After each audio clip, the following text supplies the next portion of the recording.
You should start a concept like the honest drink. You should have like, I don't know, gin or something like as your. So Justin came on, and what Justin suggested was... I'm doing Justin's this afternoon. Oh, you're going? Yeah, it's like podcast day. Yeah, okay, great. What Justin suggested was to do baijiu. Baijiu? I usually offer baijiu. I like baijiu. Really? Yeah. You don't like baijiu? I don't like baijiu. Yeah, it's okay. Most people don't. It's a Henan thing. It's like a family alcohol Henan thing. You know, my dad was born in Henan.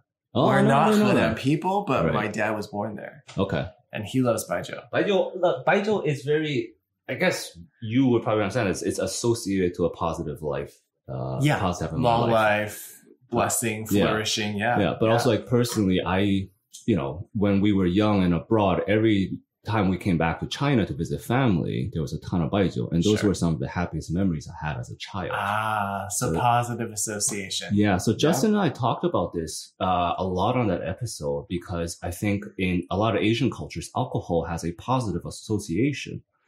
Yeah, compared to generally speaking, compared to other, like my ex-girlfriend, for example, or a lot of like foreign cultures, it's associated with like alcoholism or violence. It's a mixed, there's prohibition and stuff like that. Yeah, right. So I think it's very different. You're right. But let me get. Where's your drink? I'm gonna get. So maybe we should do baijiu. I'm just kidding. I can do baijiu. No, I cannot do baijiu. I want to be coffee. You can drink something else. I have beer. I have soju. I'm good with water. Okay, we can start for now. Although we'll see as it goes. We'll see. That's why I got all my work done in the morning. Right. So you could drink. Cheers. Cheers. Water. Cheers. Thank you so much for doing this. Oh yeah, it's my pleasure. Thank you for having me. I'm excited. I think this is a good format.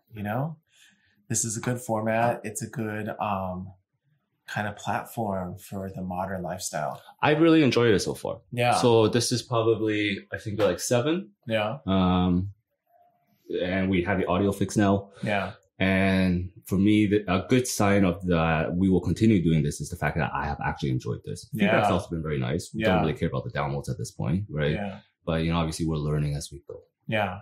And what I love about the format is the conversation. Because I feel like that helps information come out in a different way and it's consumed by the consumer in an easier format. It's just natural. It is very natural, for sure. As opposed to like some talking head, right? Or a lecture. This is natural. I love it. Yeah. Do you listen to a lot of podcasts? I started to. Okay. I listen to crime junkies. Like I like those types of. Yeah. Okay. I don't know. It's like kind of what I like in a movie, but in a podcast form. Okay, yeah. So they're like serialized written narrative stories, right? Yeah, or is it also based on real life? Based on real life scenarios, and then there's this particular one. It's actually called Crime Junkies, and it's these two individuals, these two women, just having a conversation about a case. Okay, right? But so they're really into it, right?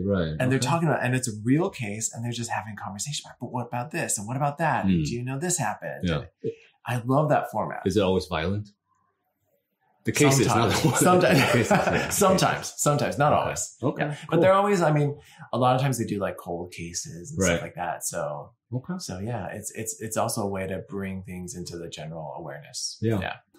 One of the reasons for doing this, Justin wants to build like a podcast network in Shanghai, which is really cool. And I'm fully supportive, but we talked about this on his podcast. We're just like trying to list the number of Asian podcasts that exist, and we got to like 2. Yeah. Compared to 200,000 that other exists. Ones, yeah. I'm sure there are more. Like I'm sure, but the number's probably not very high. Yeah. No, this is really fun. Well, I love it because I think it's high time that we have, like Asian stories, right, come to the worldwide front. Like you said just a minute ago, I think how many billion Asian people or people of Asian descent in the world, like close to half. Right, more. I think. Right, more. Yeah, right, probably more, given Asia's the largest continent, right? And there's so much of Asia. It's so diverse, right? We're sitting in East Asia. But there's Central Asia, there's South Asia, there's Southeast Asia, absolutely, yeah. The Middle East, and what we used to call Asia Minor, right? Right. What we traditionally called Asia Minor. This continent is huge. Yeah, the continent it really is huge, and I think that point is so interesting. just 2 points on that. One is diversity was so important for me to do this. Yeah. That's why having you on was really cool, because I didn't just want this with a bunch of people that look like me, talk like me, like these like ABC people who are in their late 20s. Yeah. So like, we've done 6 episodes now. We've had 2 Indians on. And what you just said, I asked both of them. I was like, "Do you feel Asian?" Because there's a very big difference from India, let's just say for simplicity, to China, or even India to Japan, or even India to Thailand, right? And they both actually say yes. Great. Yeah. Well, that makes me happy to hear, right? Because I would think that they should be, not they should be, but like it would make total sense for we to just draw a line, and be like, you guys are fill in the blank. Yeah. But and that for me, it brings to mind sort of this colorism, right? That I think is prevalent here in Asia and in Asian communities worldwide, right? That there is this sort of discussion or concept that the darker you are, right? The sort of maybe not even as Asian, or there's some sort of disavowing.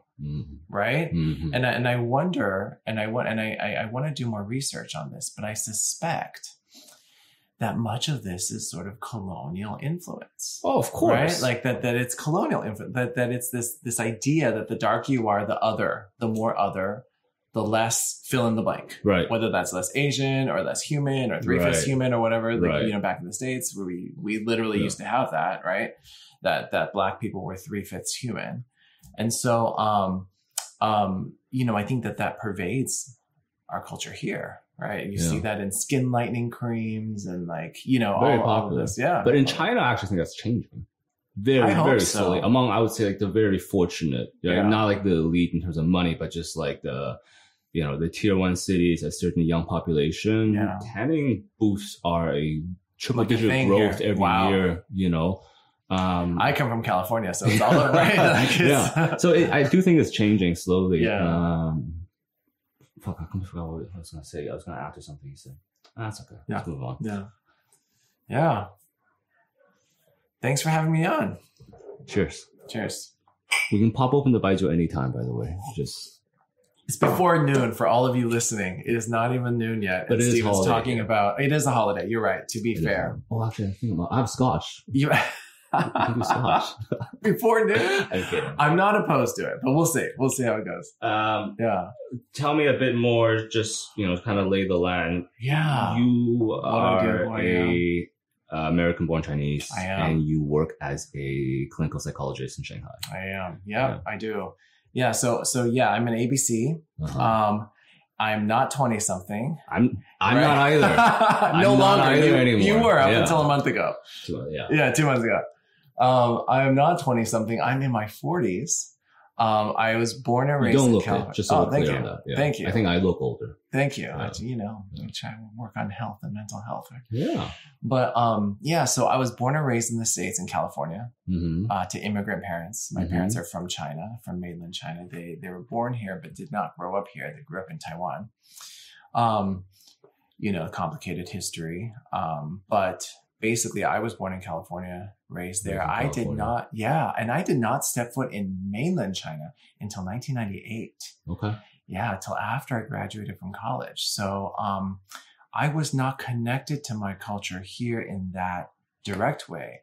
Although I would say that I was connected to my Chinese roots in a way that was probably more intense than my other ABC peers, in that we spoke almost exclusively Chinese at home. Oh, and a dialect. Interesting. I speak like a mixture of a Shandong Henan dialect at home. Yeah, cool. With my parents. So even as an ABC family, like my life linguistically at home was almost completely in Chinese. And then my life obviously outside of home was, all English, right? Except for Saturday school and everything else that all of us Chinese Americans were subjected to. But I grew up in a very interesting environment too, because when we think of America, I think that most of the world thinks white, right? I don't think that's true anymore. I hope not. Yeah. I hope not. But with the region or the community that I grew up in was strongly Asian. Okay. Right. And cool. So if you think of our the high school that I went to, and you and I have mutual friends that also went to the same high school. Yeah. Malcolm went to the same Kelly high school. I did, Kelly. Yeah. Yep.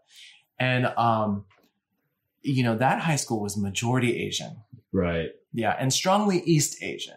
Mine was close to that. Was it? Yeah. The neighboring schools around me were like 90% that.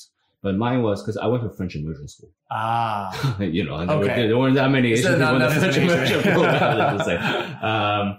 Yeah, it's so interesting. I don't know a lot of people like that, I guess I would say. Yeah. And then you came to China. I came to China Yeah. in 2013, went to Beijing first, spent 3 years You kept there. that Californian still. Kept that, yeah, you can tell. It's you a know, really cool it's show. part of my, it's a perfect day roots. for it. It's a beautiful day for it, yeah. Yeah, it's October. I mean, you know, I love the sun. I love the beach to this day.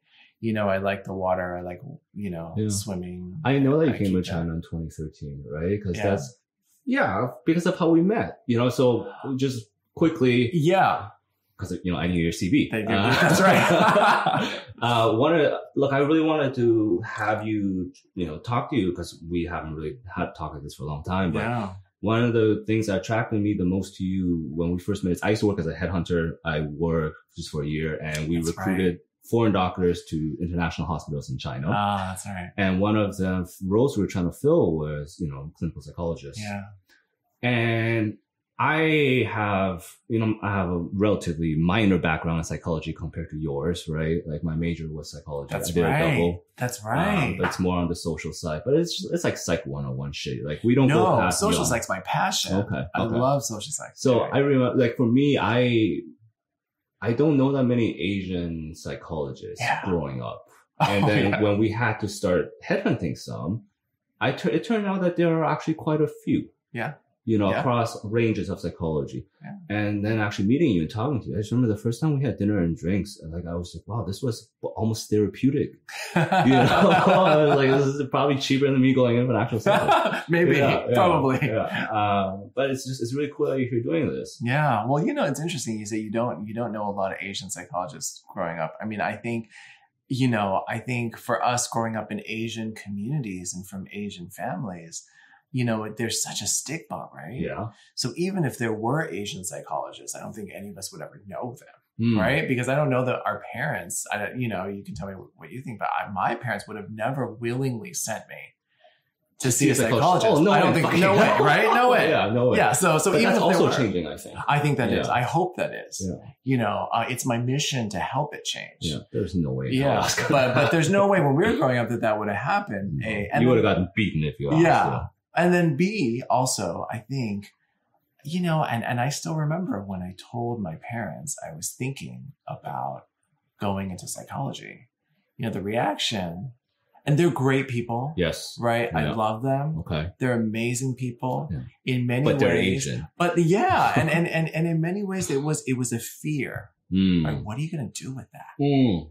Right. I actually think that's the case for a lot of people. It's fear. My mom included. Like, I don't think it's so much that my mom doesn't want me to do something. Yeah. It's just more like, what the fuck, you know, what are you going to do with that? Yeah. Right? Like, how are you going to make money? How are you going to, How are you going to provide yourself, or how are you going to build for yourself a life that I, as your parent, hope that you can build? Right. And I don't know if that's more Asian or more immigrant. Right. That, you know, you and I grew up in communities where our families immigrated to. Right. And so there was this, you know, a certain amount of fear as an immigrant, like, am I going to make it in this place? Right. Right. And I have to put my, you know, nose to the ground. Right. And apply the elbow grease and make it happen. Right. And so the only way I can envision me making it happen, or my kids bringing it forward, is if they go into certain specific professions that I know are going to make them money. Right. But that's based on history, and that's based on the current situation. You know, that's not adding into factors like the world's changing and we got to adapt with the change, right? We got to look around the corner instead of seeing what was in the corner behind us. And my parents would have never had time for that. They would be like, I don't know or care that the world is changing. I need you to be a doctor. Dude, right? Yeah. This is, well, technically you are, right? You are, I mean, I'm not a physician, but I have a doctoral degree, and I operate as a clinician and a provider, but I think we are moving in a direction where mental health is absolutely seen as every other type of surgeon or whatever, you know, because where your brain and just human health in general is becoming more important. I hope so. But going back to what you just said, I think you hit it on the hammer. Time, actually, I think is the biggest thing. Like I was looking at a lot of the stuff with the U.S. election and stuff like that, and then we don't have to talk about it here. I'm not American, right? So I don't really. But like I think a big factor that people don't understand is a lot of people just don't have the time to put mental energy towards this, especially back in the days. Yeah. Right. Like they did not have time to think about identity or, so true. What they want to do. Yeah. Right? Or what direction the world is going. Right. Like my mom took me to Canada at 38 without speaking the language. She did not have time and the ability to, think about whether or not she wanted to do a fucking podcast. Exactly. Right? Exactly. She was just busy making ends meet. Yeah. Making sure you had what you needed. Which she did. Right? And which she did. And have you heard of Maslow's hierarchy? Mm-hmm. So, I mean, it's kind of like that, right? As immigrants, as Asian people, and then also specifically, I feel like as Asian immigrants, right? You have to make sure that those bottom levels of the hierarchy are taken care of. Yeah, the world really is very different now, though, than like back then. Oh, right? yeah. Like your parents probably went much earlier than we did. They went, in their 50s, 60s? No, they went, let's see, in the 70s. Okay. That's right after early. college. Yeah. So they went in the 70s and, it was like that. Like I don't think they could have even dreamed of sitting kind of around a table that we're sitting at right now and talking about the things we're talking about. Right. It was all about how can we pay rent, right? How can we make sure the kids have food to eat? How can I ensure my future in a place that speaks a different language from the one I grew up in? That's like a different culture that people kind of like view me as the other. Yeah. And yet the majority of those parents will probably be utterly disappointed that we're doing that. As opposed to sitting in surgery and we should performing surgery on somebody. Life right now.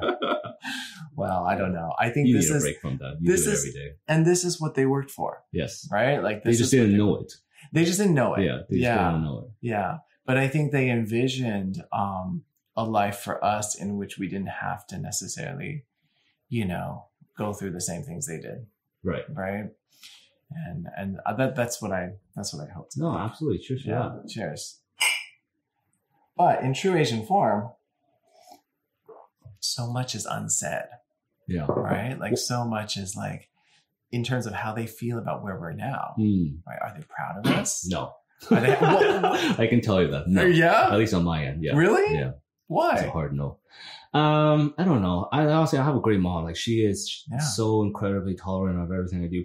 I put her in a really difficult position because my extended family, who's in China, they obviously don't understand. Yeah. So they have to ask her, and she has to deal with all that shit that I don't really deal with. Yeah. Like I don't have to answer to my grandma. She does. But I think my mom just wants what's best for me. She wants me to be happy. And at this point, I'm balancing this with other stuff. Yeah. Right. Yeah. I'm mitigating the risk with more hard work. Yeah. By waking up earlier, by cutting out the other shit in my life.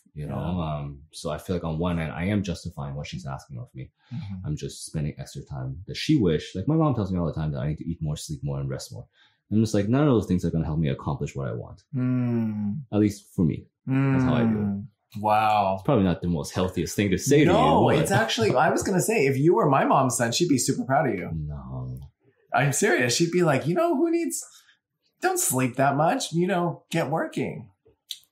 Make sure that work is done. Make sure that money is made. Make sure, the people who depend on you have what they need. Yeah. And here I am as a mental health person trying to like find balance and take care of my health and my mental health and that of my family. Which is incredibly important. And I do too. It is, but it's a different part of that Maslow's hierarchy, right? And it's something that I think my parents don't quite see very easily, even for themselves, because they spent so much of their lives working hard and driven by,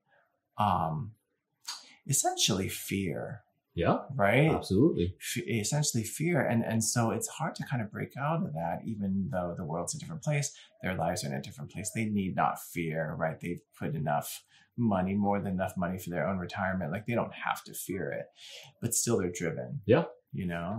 That's also what makes a lot of Asian stories special though, right? Because that can push you to ways unimaginable,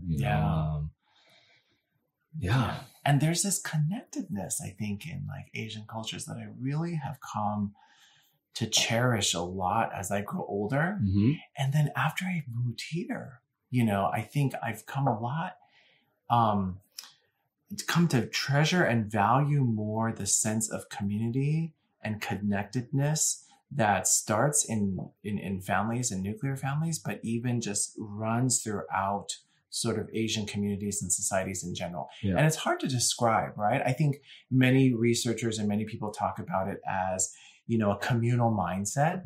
Right. And I think that's true. I would describe it that way. But it's so deep. You talking about like across all Asian cultures or like within specific, like? I guess the ones that I have come into contact with, so like which Chinese, I guess, so more Chinese, right? So more sort of, the Chinese diaspora. It is really interesting.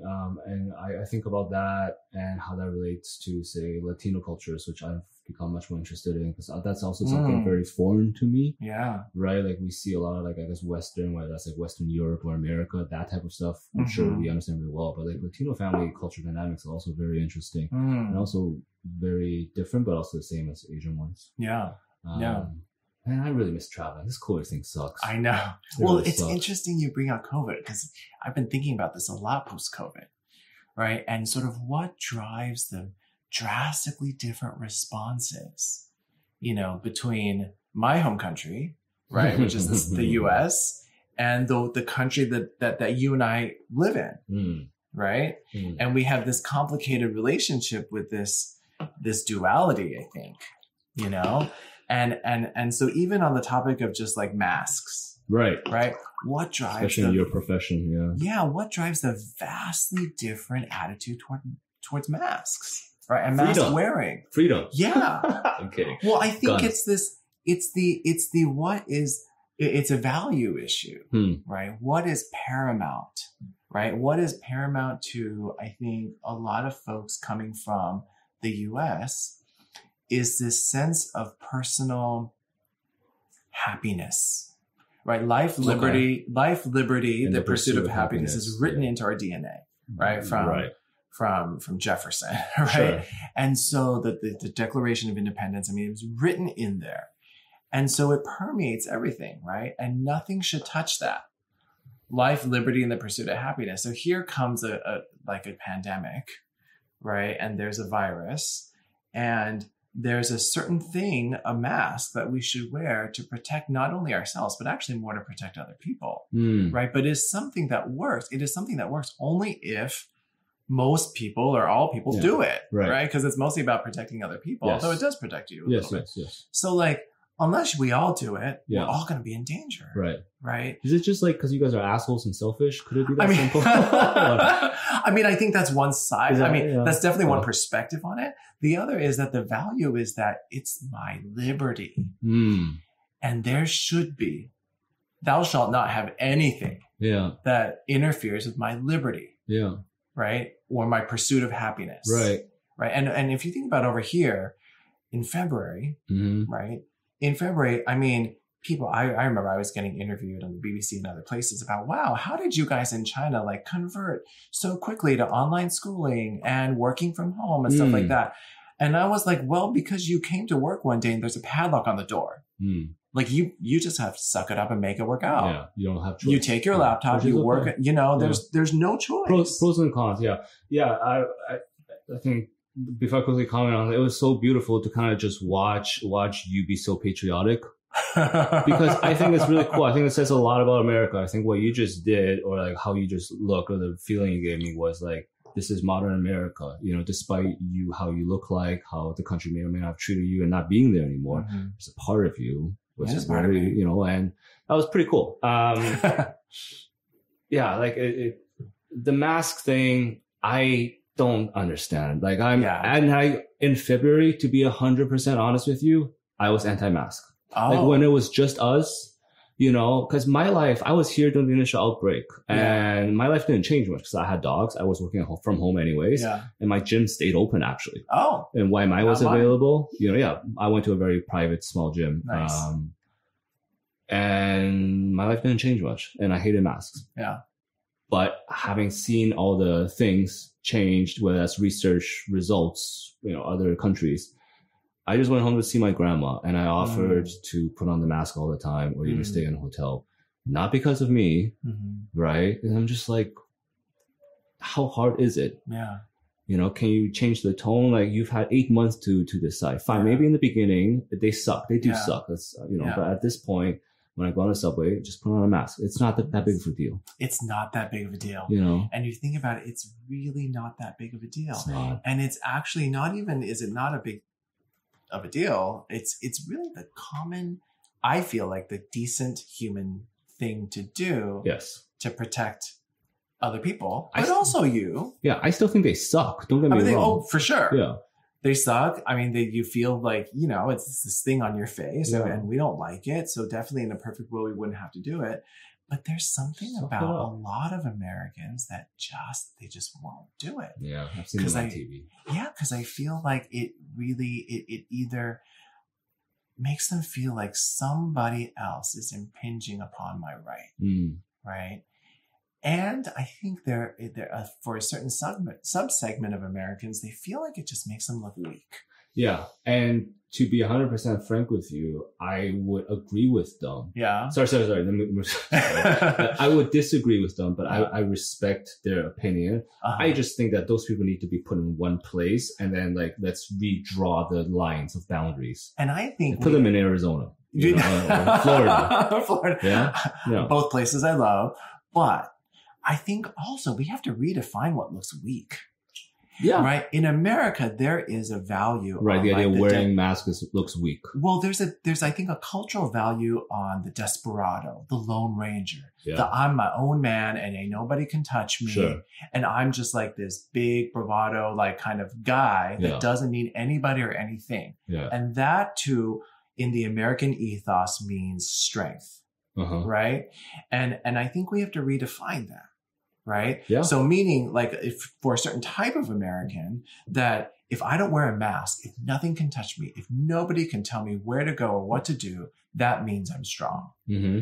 And there's another definition, I think, right? One that grows out of something here, right? A more communal, quote unquote, kind of culture where actually strength might mean that you respect and that you accept a limitation on your own personal liberty in order to protect somebody else. Sacrifice, you know, and suffering for someone else, you know, prioritizing somebody else. Yeah, and that looks strong. Which is basic human care, to be honest with you. Right, I think so. Yeah.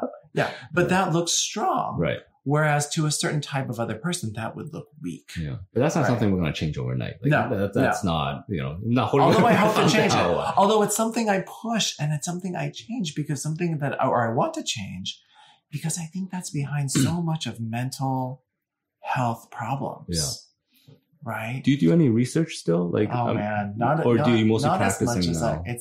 I all practice. Do you have a lot of friends who still do research though? Or, I'm connected to the research. I'm connected to the research community. Like, I'm research adjacent. Right.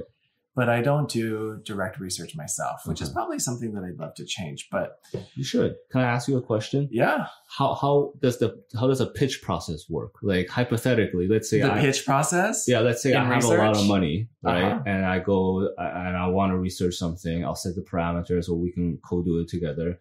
And then you run the research, and I'll fund the research just to see.